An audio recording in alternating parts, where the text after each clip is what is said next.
Hello everyone. हम यहाँ पे ज्योग्राफी पढ़ रहे हैं। क्लास 11 की एनसीईआरटी ज्योग्राफी है ये। चैप्टर 10 का पार्ट 2 स्टार्ट करते हैं। ठीक है। आज हम क्या पढ़ने वाले हैं, जनरल सर्कुलेशन ऑफ एटमॉस्फेयर। ठीक है। जो प्लेनेटरी विंड्स होते हैं ना, वो लार्जली किस चीज़ पर डिपेंड करते हैं। कुछ फैक्टर्स हैं जिन पे वो डिपेंड करते हैं। फर्स्ट क्या है हमारा, latitudinal variation of atmospheric heating. ये हमने पढ़ा था चैप्टर 8 में कि इक्वेटर से जैसे जैसे हम आगे बढ़ते हैं पोल की तरफ, वैसे वैसे हीटिंग क्या होती जाती है, वो कम होती चली जाती है क्योंकि इंसुलेशन कम होता है। हम ठीक है। तो जो अगर इंसुलेशन कम है और सरफेस हीट कम है तो उससे क्या होगा, एटमॉस्फेरिक हीटिंग पे ऑफ कोर्स इम्पैक्ट पड़ेगा, क्योंकि हमें पता है कि जहाँ पे सरफेस हीट होती है तो उससे क्या होता है एयर भी हीट होता है, क्योंकि जो एटमॉस्फेयर है वो सरफेस की तरफ से हीट होता है, नीचे की तरफ से वो हीट होता है। ठीक है। जो टेरेस्ट्रियल रेडिएशंस होते हैं उससे एटमॉस्फेयर की हीटिंग होती है। ठीक है। तो ऑब्वियसली जहाँ पे टेम्परेचर कम होगा सरफेस का, वहाँ पे हीटिंग कम होगी, और जहाँ पे टेम्परेचर ज़्यादा होगा सरफेस का, वहाँ पे हीटिंग ज़्यादा होगी। ठीक है। तो इसका भी इम्पैक्ट होता है। तो इस तरह से लैटिट्यूडनल वेरिएशन जो है ऑफ एटमॉस्फेरिक हीटिंग, ये इम्पैक्ट करता है किस चीज़ को, जनरल सर्कुलेशन ऑफ एटमॉस्फेयर को। क्यों? क्योंकि क्या होगा कि जहाँ पे हीट सरफेस से ज़्यादा गर्म होगा उसके ऊपर जो एयर मास होगा वो गर्म होकर के ऊपर राइज करेगा, और वो वहाँ पे क्या करेगा, लो प्रेशर क्रिएट करेगा। और जहाँ पे सरफेस कंपैरेटिवली ठंडा होगा वहाँ पे जो है हवाएं ठंडी होंगी और डेंस होंगी। ठीक है। तो वहाँ पे क्या होगा, हाई प्रेशर होगा, और जब हाई प्रेशर होगा कहीं पे और कहीं पे लो प्रेशर होगा तो हमें क्या पता है, हमें पता है कि एयर जो है वो हाई प्रेशर से लो प्रेशर की तरफ मूव करेगा। ठीक है। तो इससे क्या होगा, जो सर्कुलेशन है एटमॉस्फेयर में उसको इम्पैक्ट होगा। क्लियर है?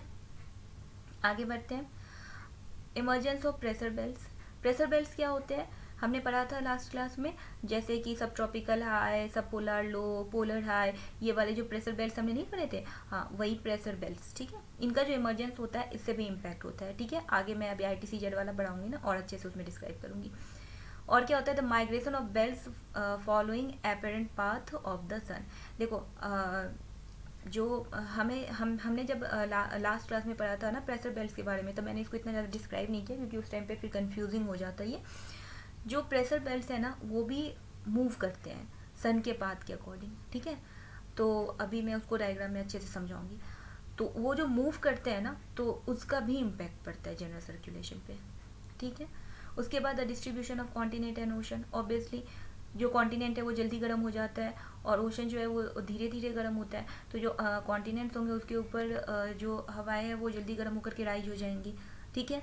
और वहाँ पे लो प्रेशर जनरेट हो जाएगा। ओशन के ऊपर हवाएं डेंस होंगी, मॉइस्चर वाली हवाएं होंगी, वहाँ पे हाई प्रेशर होगा, हाई प्रेशर से हवाएं लो प्रेशर की तरफ आएंगी, अपने साथ मॉइस्चर लेके आएंगी, वहाँ पे बारिश करवाएंगी। तो ये सारी चीज़ें भी इम्पैक्ट करती है। ठीक है। और फिर rotation of the earth. Rotation of the earth की वजह से क्या होता है, कोरियोलिस फोर्स। लास्ट क्लास में हमने पढ़ा था कोरियोलिस फोर्स होता है, जनरेट होता है। और कोरियोलिस फोर्स क्या होता है, इक्वेटर पे एब्सेंट होता है। पोल की तरफ हम जैसे जैसे जैसे बढ़ते हैं वैसे वैसे कोरियोलिस फोर्स जो है वो बढ़ता है। और क्या होता है, नॉर्दर्न हेमिस्फीयर में कोरियोलिस फोर्स की वजह से जो विंड है वो राइट की तरफ बेंड होती हैं। ठीक है, डिफ्लेक्ट होती हैं। और सदर्न हेमिस्फीयर में वो लेफ्ट की तरफ डिफ्लेक्ट होती हैं। ठीक है। तो अब वो जब डिफ्लेक्ट होती हैं उसी से क्या होता है, सर्कुलेशन होता है। जो हमने पढ़ा था कि साइक्लोन, एंटी साइक्लोन, ये सब उसी की वजह से आते हैं। ठीक है। तो यही सारी चीज़ें हैं यहाँ पे। आगे और बढ़ते हैं। तो ये जो जनरल सर्कुलेशन होता है ना एटमॉस्फेयर में, इसकी वजह से जो ओशन में जो वाटर होता है ना उसमें भी सर्कुलेशन होता है। ठीक है। और जो ये वाटर में जो सर्कुलेशन होता है ना, तो अब देखो अगर इक्वेटर है, इक्वेटर पे क्या है ना कि वहाँ पे मतलब पोल के कंपैरिजन में इक्वेटर के पास जो ओशन होगा वो ज़्यादा गर्म होगा। अब अगर हवा जो है वो इक्वेटर से पोल की तरफ चल रही है, ठीक है, अगर एयर सर्कुलेशन उधर है तो उसके साथ साथ क्या होगा ना कि अगर स्ट्रॉन्ग विंड है तो जो वाटर है वो भी इक्वेटर की तरफ वाला, इक्वेटर पे जो वाटर है वो क्या है, वो गर्म है। अगर वो जाता है वहाँ पे पोल की तरफ तो वो क्या होगा, जो वार्म वाटर करंट होगा।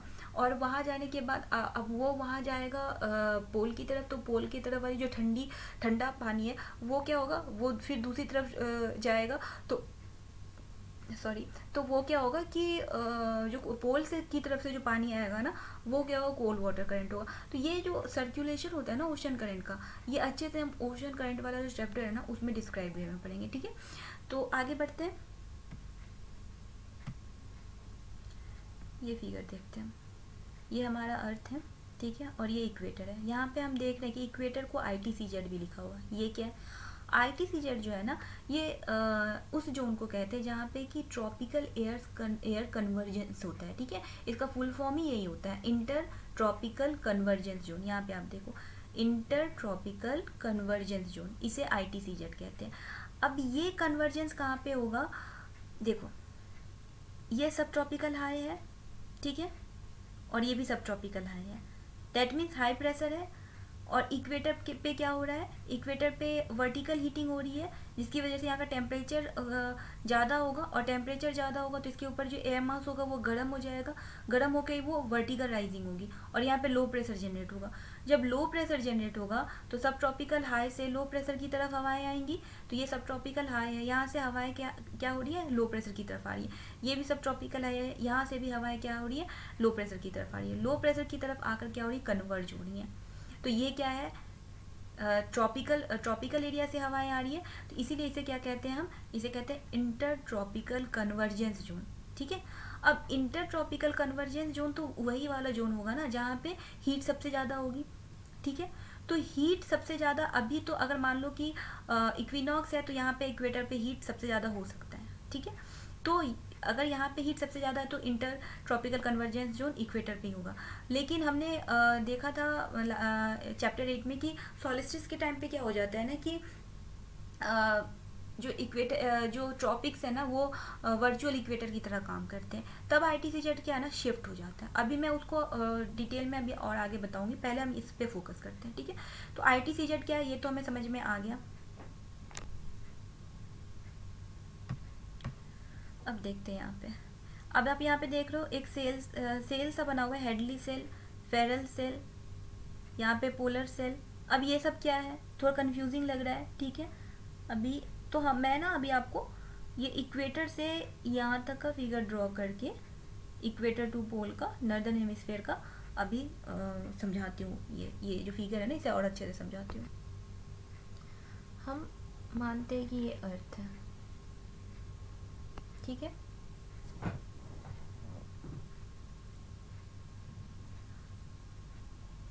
अब यहाँ पे क्या है, ये इक्वेटर है, ठीक है।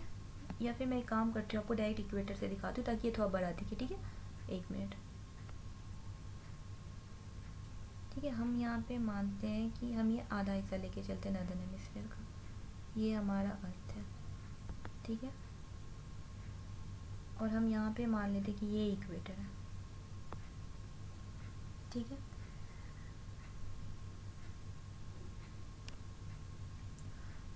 और यहाँ पे 30 डिग्री है, 30 डिग्री नॉर्थ, और यहाँ पे 60 डिग्री नॉर्थ है, और ये है हमारा पोल, ठीक है।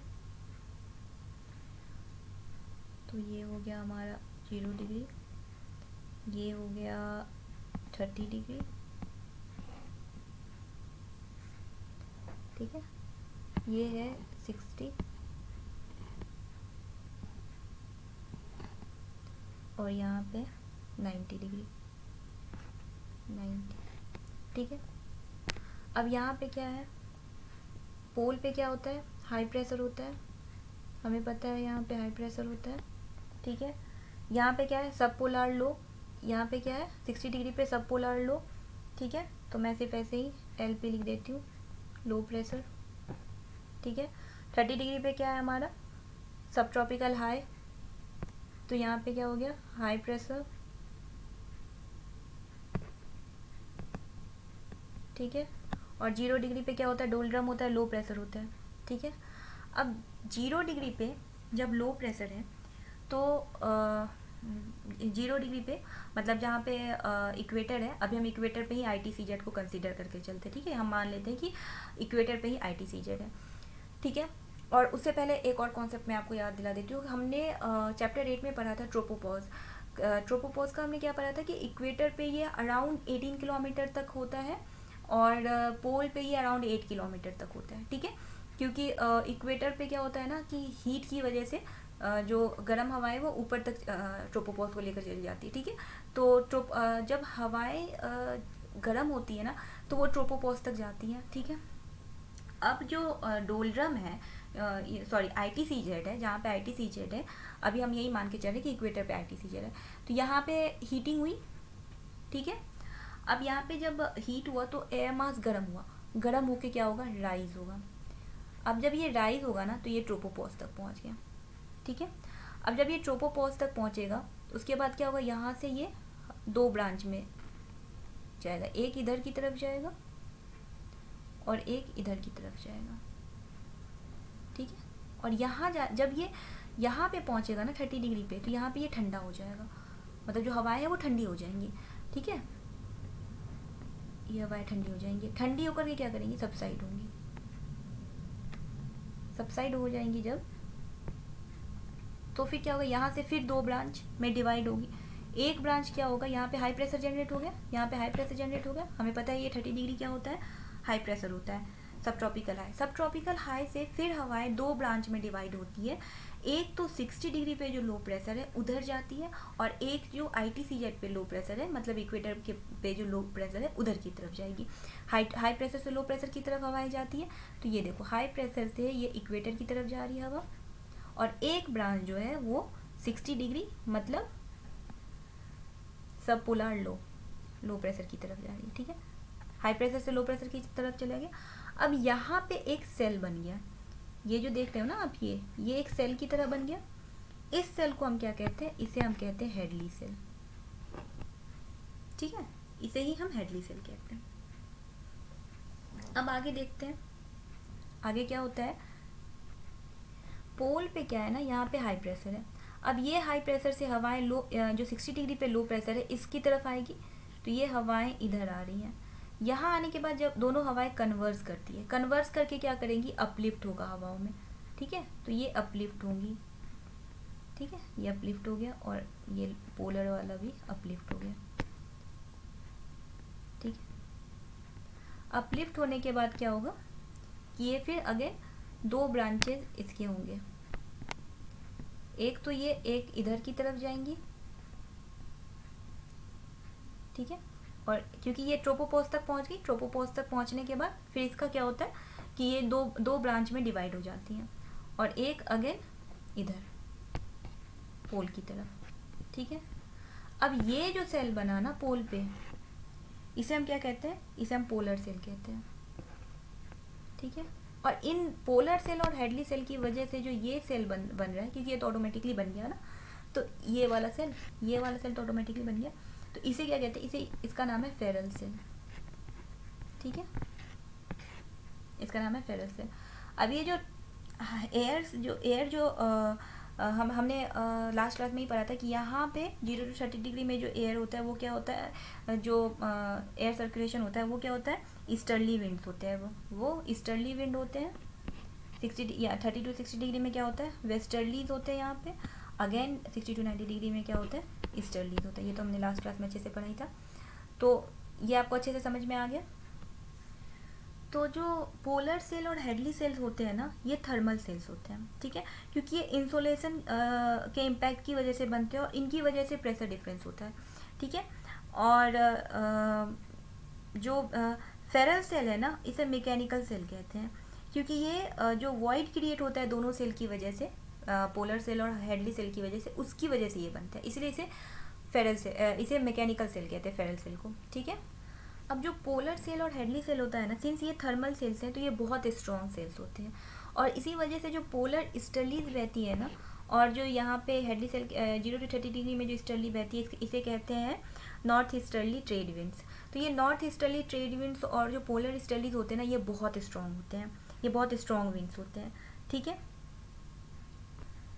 और एक और रीज़न क्या है कि पोलर सेल और हेडली सेल क्यों स्ट्रॉन्ग है इतना ज़्यादा, क्योंकि ये मतलब इनका जो लोकेशन है ना, यहाँ पे टेरेन कम है, और टेरेन मोस्टली प्लेन है, टेरेन कम होने की वजह से जो है ना हवाएं जो है वो रेगुलर होती हैं, ठीक है, इसलिए ये स्ट्रॉन्ग होता है, मतलब ये स्ट्रॉन्ग विंड्स होते हैं, ठीक है।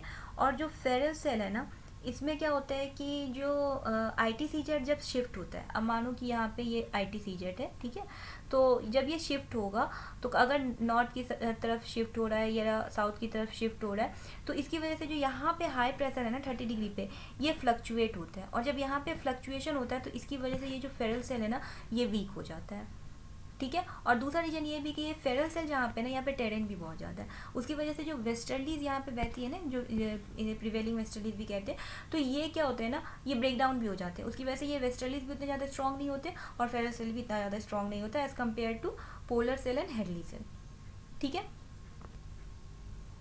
अब हम देखेंगे कि ITCZ क्यों शिफ्ट होता है, ठीक है। हमने पहले तो ये चीज़ समझ ही लिया है कि ITCZ क्या होता है, जहाँ पे ट्रॉपिकल मतलब एयर मास जो है कन्वर्ट, हाँ, तो ये क्या होता है कि ये होता है इंटर ट्रॉपिकल कन्वर्जेंस जोन, जहाँ पे क्या होता है ना, ट्रॉपिक से एयर आकर के कन्वर्ज होती है, ठीक है। अब क्या होता है कि हम मान लेते हैं कि ये सन है, ठीक है, और ये हमारा अर्थ है, ठीक है। अब ये मान लेते हैं हम कि विंटर सॉलिस्टिस है, अर्थ हमारा टिल्टेड है, यहाँ पे इक्वेटर है, tropic of Capricorn, tropic of Cancer, ठीक है, विंटर सॉलिस्टिस। तो यहाँ पे क्या हो रहा है कि सनलाइट डायरेक्टली तो इक्वेटर पे पड़नी चाहिए थी, बट इस केस में क्या हो रहा है, डायरेक्टली ये ट्रॉपिक ऑफ कैप्रिकॉर्न पे पड़ रही है। तो ट्रॉपिक ऑफ कैप्रिकॉर्न क्या हो रहा है ना कि ये एक वर्चुअल इक्वेटर की तरह काम कर रहा है, और इसलिए अभी ITCZ क्या होगा ना, यहाँ पे शिफ्ट हो जाएगा इसके पास। क्यों शिफ्ट हो जाएगा, क्योंकि अभी ये एरिया जो है ना ये सबसे ज़्यादा गर्म है, क्योंकि यहाँ पे वर्टिकल रेज आ रही है ना, इंसोलेशन सबसे ज़्यादा हो रहा है। अब ये सबसे ज़्यादा गर्म है तो यहाँ पे क्या होगी, मान लीजिए कि ये है वो एरिया, ये अगर सबसे ज़्यादा गर्म है तो यहाँ पे क्या होगा ना, एयर मास गर्म हो जाएगा, और एयर मास गर्म होकर क्या होगा, राइज होकर के यहाँ पे क्या करेगा, लो प्रेशर जनरेट करेगा। और जब ये लो प्रेशर जनरेट करेगा ना तो जो ट्रॉपिक के जो मतलब हाई प्रेशर वाले एरियाज़ है ना, जो सब ट्रॉपिकल हाई प्रेशर एरियाज़ हैं, वहाँ से एयर मास आएंगी और आकर यहाँ पे क्या करेंगी, कन्वर्ज होंगी, ठीक है, ठीक है। और सिंस वो एयर मास आके यहाँ पे कन्वर्ज हो रहा है, और वो एयर मास कहाँ से आ रहा है, ट्रॉपिकल एरिया से आ रहा है, सब ट्रॉपिकल हाई से आ रहा है, ठीक है, इसलिए इसे इंटर ट्रॉपिकल कन्वर्जेंस जोन कहते हैं, ठीक है। और ये कन्वर्जेंस जोन कहाँ पे होगा, जहाँ पे डायरेक्ट वर्टिकल सनरेज पहुँचेंगी, ठीक है, और वहाँ मतलब सबसे ज़्यादा जहाँ पे इंसोलेशन होगा। अब विंटर सॉलिस्टिस के टाइम पे हमने देखा ये ट्रॉपिक ऑफ कैप्रिकॉर्न के पास है, ठीक है। सिमिलरली अगर हम समर सॉलिस्टिस के टाइम पे देखें तो क्या होता है, हम मान लेते हैं कि यहाँ पे सन है समर सॉलिस्टिस के टाइम पे, और यहाँ पे अर्थ है, ठीक है, अर्थ टिल्टेड है, ये इक्वेटर है, tropic of Cancer, tropic of Capricorn, ठीक है।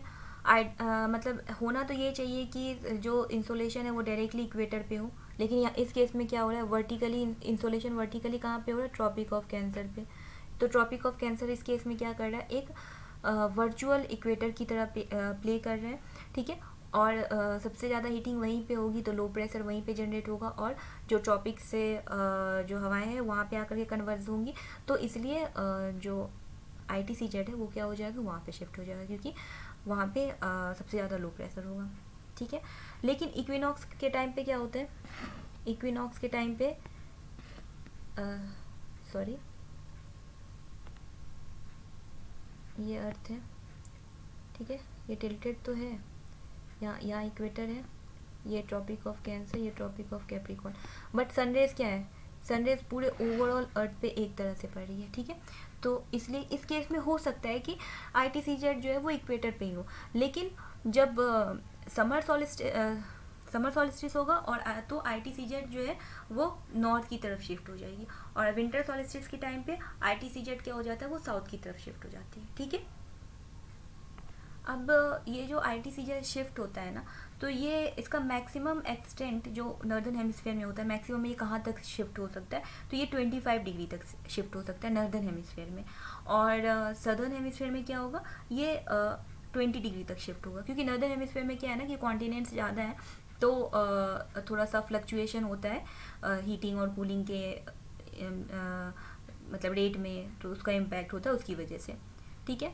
तो आई होप कि आपको अब ITCZ क्या होता है ये भी बहुत अच्छे से समझ में आ गया होगा, और ये सेल्स जो बनते हैं हेडली सेल्स या पोलर सेल्स या फेरल सेल्स ये भी बहुत अच्छे से क्लियर हो गया होगा, ठीक है। मैंने अपनी तरफ से क्लियर करने की कोशिश की। थोड़ा ना यहाँ पे डायग्राम उतने अच्छे से नहीं बन पाता है, क्योंकि आपको पता है ये व्हाइट बोर्ड पे काम करो तो मतलब माउस से इतना अच्छे से बन नहीं पाता है, ठीक है। तो अगर कोई भी कन्फ्यूज़न हो ना, कुछ भी अगर कन्फ्यूज़न हो तो आप मेरे से कमेंट सेक्शन में पूछ लेना, मैं आपके सारे डाउट्स वहाँ पे क्लियर कर दूँगी। ओके, आगे बढ़ते हैं।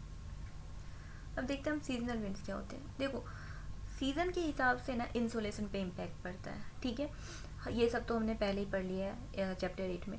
अब इंसोलेशन पे इम्पैक्ट पड़ेगा तो क्या होगा कि हीटिंग पे इम्पैक्ट होगा, और हीटिंग पे इम्पैक्ट होगा तो प्रेशर पे इम्पैक्ट होगा, और उससे विंड बेल्ट्स पे इम्पैक्ट होगा, ठीक है। तो जब इन सब चीज़ों पे इम्पैक्ट होगा तो इसकी वजह से विंड का जो सिस्टम है उस पर भी इम्पैक्ट होगा। तो सीज़न के हिसाब से विंड जो है वो बदलते हैं। तो कुछ हवाएं होती है जो किसी पर्टिकुलर सीजन में ही चलती हैं, उसको सीजनल विंड्स कहते हैं, ठीक है। और ये सबसे ज़्यादा इसका इम्पैक्ट सबसे ज़्यादा कब पता चलता है हमें, मानसून के टाइम पे पता चलता है, ठीक है। अब लोकल विंड्स क्या होते हैं ना कि कोई एरिया है, ठीक है, वहाँ पे जो उसकी हीटिंग और कूलिंग हो रही है उसमें जो डिफरेंसेस होंगे अलग अलग एरियाज़ के अलग अलग होंगे, ठीक है। तो वो साइकिल जो होता है डेली या एनुअल बेसिस पे उसके अकॉर्डिंगली कुछ विंड्स वहाँ पे चलती हैं, ठीक है, जिनको लोकल विंड्स कहते हैं या रीजनल विंड्स कहते हैं। जैसे लू, नर्दर्न इंडिया में लू जो चलती है, तो ये सारे जो है ये विंड्स के टाइप हैं, ठीक है। आगे आगे देखते हैं हम क्या है। आगे लैंड एंड सी ब्रीजेस, ठीक है। ये तो हमने कितनी बार पढ़ा कि लैंड जो है वो बहुत जल्दी गर्म हो जाता है, और जो सी है वो कंपैरेटिवली धीरे धीरे गर्म होती है और धीरे धीरे ठंडी होती है। तो जो लैंड है वो जल्दी गर्म होने की वजह से क्या होता है ना कि उसके ऊपर जो हवाएं हैं वो जल्दी गर्म होंगी, गर्म होकर राइज हो जाएंगी, ठीक है, और वहाँ पे लो प्रेशर हो जाएगा। सी के ऊपर कंपैरेटिवली वो ठंडा है, तो वो उसके ऊपर की हवाएं जो है वो धीरे धीरे गर्म होती है, तो इसलिए वो जो है कंपैरेटिवली ठंडी होंगी और वहाँ पे हाई प्रेशर होगा। जब हाई प्रेशर होगा सी के ऊपर और लैंड के ऊपर लो प्रेशर होगा, तो क्या होगा, हाई प्रेशर से हवाएं लो प्रेशर की तरफ जाएंगी, मतलब सी से वो लैंड की तरफ जाएंगी, इसे सी ब्रीज कहते हैं। बट रात को क्या होता है ना, इसका उल्टा होता है। रात को क्या होगा, फिर लैंड बहुत जल्दी ठंडा हो जाएगा लेकिन सी कंपैरेटिवली वार्म होगी। तो लैंड से क्या होगी, हवा लैंड के ऊपर क्या होगा, हाई प्रेशर होगा, और सी के ऊपर क्या होगा, लो प्रेशर होगा। तो रात को हवाएं जो है वो लैंड से सी की तरफ जाएंगी, जिसको लैंड ब्रिज कहते हैं, ठीक है। क्लियर है, आगे बढ़ते हैं। अब क्या है, माउंटेन एंड वैली विंड्स। इसमें क्या होता है ना कि दिन के समय क्या होता है ना, जो माउंटेन का जो स्लोप होता है वो गर्म हो जाता है, और गर्म होने की वजह से वहाँ पे जो हवाएं होती हैं वो अप स्लोप बहती हैं, ठीक है, अप स्लोप मूव हो जाती हैं। और जब वो अप स्लोप मूव हो जाती है तो वहाँ पे जो गैप क्रिएट होता है उसको भरने के लिए वैली से हवाएं ऊपर की तरफ आती है, ठीक है। तो इस विंड को हम क्या कहते हैं, इस विंड को सॉरी जो इसे हम कहते हैं वैली ब्रिज, ठीक है, क्योंकि वैली से हवा अब मतलब माउंटेन की तरफ जा रही है, तो इसे वैली ब्रिज कहते हैं। लेकिन रात को क्या हो जाता है ना, फिर सीन चेंज हो जाता है। रात को जो है हवाएं जो स्लोप है वो ठंडी हो जाती है, और हवाएं वहाँ पे डेंस होकर के ठंडी होकर के नीचे की तरफ वैली की तरफ बहती है, तो उसे हम कहते हैं माउंटेन विंड, ठीक है, ठीक है। आगे बढ़ते हैं। तो जो ठंडी हवाएं हाई प्लेटो या आइस फील्ड से जब नीचे की तरफ ड्रेन होती है ना वैली में, तो उसे हम कैटाबैटिक विंड कहते हैं, ठीक है। अब जो माउंटेन होता है हमें पता है कि उसका एक विंडवर्ड साइड होता है और एक लीवर्ड साइड होता है, ठीक है। विंडवर्ड साइड में क्या होता है ना कि हवाएं आती हैं, आकर के माउंटेन से जब माउंटेन तक पहुंचती है तो वहाँ पे वो ठंडी होकर के क्लाउड फॉर्मेशन करके वहीं पे प्रेसिपिटेट कर देती है, ठीक है। तो उसका सारा मॉइस्चर तो वहीं पे निकल जाता है। उसके बाद जब वो हवाएं आगे बढ़ती है लीवर्ड साइड में, तो वो उसमें मॉइस्चर नहीं होता है, वो ड्राई होती है। और जब वो नीचे की तरफ आती है लीवर्ड साइड में स्लोप से, जब वो नीचे की तरफ आती है तो वो एडियाबैटिक प्रोसेस की वजह से गर्म हो जाती हैं, ठीक है। और ये हवाएं, इन हवाओं में क्या होता है कि ये पोटेंशियल होता है कि ये शॉर्ट टाइम के लिए जो स्नो होता है ना उसे मेल्ट कर देती है, ठीक है। आगे देखते हैं। अब हम देखेंगे एयर मासेस। एयर मासेस क्या होते हैं, देखो, जब किसी होमोजेनियस एरिया में एक लंबे समय तक एयर मास रहता है तो वो क्या करता है ना, उस एरिया का कैरेक्टरिस्टिक्स को अक्वायर कर लेता है, ठीक है। होमोजीनियस रीजन क्या होगा? अब मान लो कि कोई वास्ट ओशन सरफेस है या वास्ट प्लेन है, ट्रॉपिकल रीजन है या फिर कोई पोलर रीजन है, तो ऐसा कोई होमोजीनियस रीजन है, ठीक है, जहाँ पे मतलब ऑलमोस्ट टेम्परेचर एक जैसा हो, थोड़ा बहुत वेरिएशन के हिसाब से, तो ऐसे एरिया के ऊपर अगर एयर मास लंबे टाइम तक होता है ना, तो वो उसी के फीचर्स को एक्वायर कर लेता है, ठीक है, उसके कैरेक्टरिस्टिक्स को एक्वायर कर लेता है in terms of temperature, humidity, ठीक है। तो इसे क्या कहते हैं? एयर मास कहते हैं, ठीक है। और जो तो इसे कैसे, एयर मास को कैसे हम डिफाइन करते हैं? It is defined as a large body of air having little horizontal variation in temperature and moisture, ठीक है। एक बड़ा सा एक बहुत लार्ज बॉडी है एयर का, जिसमें हॉरिजॉन्टल वेरिएशन जो टेम्परेचर और मॉइस्चर का है वो बहुत कम है, मतलब इतना कम है कि उसका इम्पैक्ट नहीं है, ठीक है। तो इसे हम एयर मास कहते हैं। और जो होमोजीनियस सरफेस है जिसके ऊपर ये एयर मास होता है, फॉर्म होता है, उसे हम क्या कहते हैं? उसे हम सोर्स रीजन कहते हैं, ठीक है। अब इसके हिसाब से जो एयर मास होता, मतलब ये सारे कैरेक्टरिस्टिक्स के हिसाब से क्या होता है ना, एयर मास का क्लासिफिकेशन होता है। तो मतलब जो सोर्स रीजन होता है उसके हिसाब से एयर मास का क्लासिफिकेशन होता है, सॉरी। तो जो 5 मेजर सोर्स रीजन्स हैं, सोर्स रीजन्स जो 5 मेजर्स हैं, ये क्या क्या है? फर्स्ट है आपका warm tropical and subtropical ocean, ठीक है। अब जैसे ट्रॉपिक्स है ना, वहाँ पे लैंड मास भी है और ओशन भी है, तो ये ओशन वाला एरिया होता है, ठीक है। Warm tropical and subtropical ocean, the subtropical hot desert, the relatively cold high latitude ocean, the very cold snow covered continents in high latitude and permanently ice covered continents in the Arctic and the Antarctic, ठीक है। और इसके ये जो source regions थे, ये जो अभी मैंने आपको बताया, ये सोर्स रीजन्स है। अब इन सोर्स रीजन्स के अकॉर्डिंगली जो एयर मास होते हैं वो क्या क्या होते हैं, उनके नाम क्या है?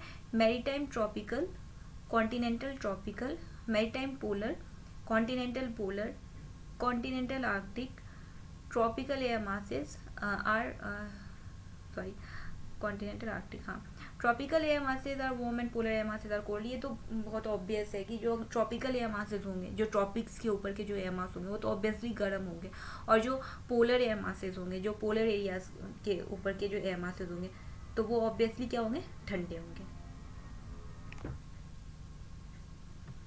अब हम देखेंगे फ्रंट्स। फ्रंट्स क्या होते हैं ना, जब दो डिफरेंट एयर मास है, जैसे कि एक हम मान लेते हैं कि वार्म एयर मास है और एक कोल्ड एयर मास है, तो जब ये आपस में जब मिलते हैं, ठीक है, तो इनके बीच का जो बाउंड्री जोन होता है उसको फ्रंट कहते हैं। और फ्रंट बनने का जो प्रोसेस होता है ना, उसे फ्रंटोजिनेसिस कहते हैं, ठीक है। अब जो ये फ्रंट्स होते हैं ना, ये 4 टाइप्स के होते हैं। एक होता है कोल्ड, एक वार्म, एक स्टेशनरी और एक ऑक्लूडेड होता है, ठीक है। जब फ्रंट स्टेशनरी है, ठीक है, स्टेबल है, तो इससे क्या होता है ना, इसे कहते हैं हम स्टेशनरी फ्रंट, ठीक है। लेकिन जब कोल्ड एयर वार्म एयर की तरफ मूव करता है ना, जब कोल्ड एयर मास है वो वार्म एयर की तरफ मूव कर रहा है, तो उसे हम क्या कहते हैं? उसे हम कोल्ड फ्रंट कहते हैं। ये देखो, यहाँ पे वार्म एयर है, यहाँ पे कोल्ड एयर है, कोल्ड एयर मूव कर रहा है वार्म एयर की तरफ, तो इसे हम कोल्ड फ्रंट कहते हैं। लेकिन अगर वार्म एयर मूव कर रहा है कोल्ड एयर की तरफ, तो इसे हम क्या कहते हैं? इसे हम वार्म फ्रंट कहते हैं। और अगर कोई एयर मास जो है ना वो अपलिफ्ट है सरफेस से, ठीक है, और अगर कोई एयर मास मतलब कि वो फुल्ली लिफ्ट है, मतलब कि एयर सरफेस जो है उससे फुल्ली लिफ्टेड है, तो उस केस में जो फ्रंट बनेगा उसे हम ऑक्लूडेड फ्रंट कहते हैं, ठीक है। तो जो फ्रंट बनता है ना वो मिडिल लैटिट्यूड में बनता है, क्योंकि देखो क्या होता है ना कि मिडिल लैटिट्यूड में क्या होता है कि ट्रॉपिक की तरफ से गर्म हवा आती है और पोल की तरफ से ठंडी हवा आती है, तो ये वार्म एंड एयर मास यहाँ पे मिडिल लैटिट्यूड में मीट करते हैं जनरली, तो इसीलिए जो ये फ्रंट है ये मिडिल लैटिट्यूड में होता है। और जब ये यहाँ पे मिलते हैं तो इसमें क्या होता है ना कि प्रेशर ग्रेडियंट, टेम्परेचर ग्रेडियंट्स बहुत ज़्यादा होते हैं, ठीक है। और इसकी वजह से क्या होता है ना, टेम्परेचर में डिफरेंसेस आते हैं और एयर राइज होती हैं फ्रंट की वजह से, और उसकी वजह से क्या होता है कि क्लाउड फॉर्मेशन होता है, और उसकी वजह से क्या होता है? प्रेसिपिटेशन होता है, ठीक है। आगे बढ़ते हैं, ठीक है, आगे बढ़ते हैं। आगे एक्स्ट्रा ट्रॉपिकल साइक्लोन्स और ट्रॉपिकल साइक्लोन्स हमें देखना है, ठीक है।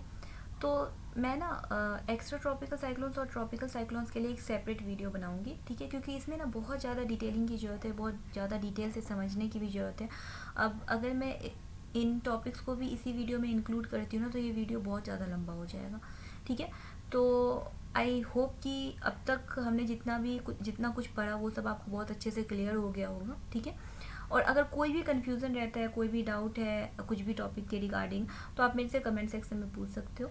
मैं उसके रिगार्डिंग आपके जो भी डाउट्स है वो तो क्लियर कर ही दूँगी। और अगर मुझे ऐसा लगेगा कि जो आपके डाउट्स है उसके रिगार्डिंग कुछ ज़्यादा डिटेलिंग है तो मैं उससे रिलेटेड एक सेपरेट वीडियो भी बना दूँगी, ठीक है। तो मिलते हैं नेक्स्ट वीडियो में, तब तक के लिए थैंक यू।